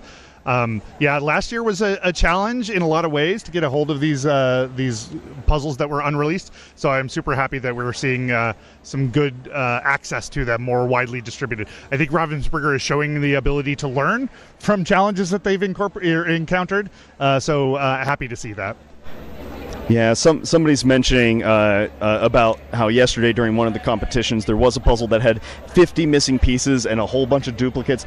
It is rare for Ravensburger to have manufacturing errors, considering that there are almost 1,300 people here and there's only a handful of like missed pieces or strange things happening. That is extremely impressive for their output. It is. I agree entirely, but I have to say that particular round must have had some sort of manufacturing chaos going on, because there are at least 4 teams, and I hear there may be 5, who had at least 40 missing pieces or more. And we know that some of them had that number of pieces missing and also that number of extra pieces, which really threw the judges for a loop, right? Because you're not expecting a manufacturing challenge of that magnitude. So a lot of things had to be figured out on the fly here at the World Jigsaw Puzzle Championships 2025. Yeah, and it's, you know, those things happen. Again, huge shout out to the volunteers who have been helping to wrangle the cats as best they can. There have been so many surprises this year.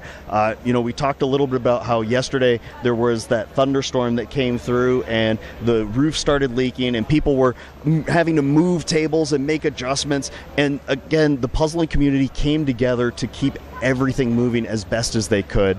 And it's really phenomenal, the fact that we have such a group of people that are wholehearted and didn't use it as an opportunity to take advantage of their opponents in a way. Like, nobody saw that and went, haha, they are going to do poorly. It was more of a, oh no, how can we help them in order to make sure they're successful? I'm just having a little amusement moment to myself, because not surprisingly, you know, the puzzle competition has ended. There's a little bit of time to fill. Surprisingly, you and I can just keep chatting for a while and not have any problem filling some space. There we've got a good look at the people outside. I think that I'm hoping that it is nice and chill out there relative to the temperature here in the dome. Yeah, I will remind everybody, hydrate before you need to hydrate. It sounds like a little thing, but if you're drinking water when you're thirsty, it's already a little too late, and so you're going to need to keep things rolling as much as you can. It is very hot in the dome, so get lots of water. And if you're at home watching or in the comments, please also hydrate, because you're probably more thirsty than you think you are. It's real easy to forget to drink stuff. Fair enough. We've got bottles all over the table here, so I will pre-hydrate as much as I can now. Oh yeah, it's a lot of running around. Somebody was saying earlier that if somebody wanted to set up a shop outside that was just puzzle fans, they would make a killing. And I've seen a lot of people share fans or give fans away because the puzzling community just wants to look out for everybody else. Yeah, one of the things that I would love to see or hear at some in the future would be like fan stands, but also potentially food. Food would be really great to have around here. I know that in the U.S. competitions they try to be located near food, and they are here as well. But gosh, I would love to walk out and just find a food cart because a lot of the turnarounds are fairly tight, which is a problem for the staff, but also a problem for the folks who are maybe competing back-to-back rounds. Yeah, I think.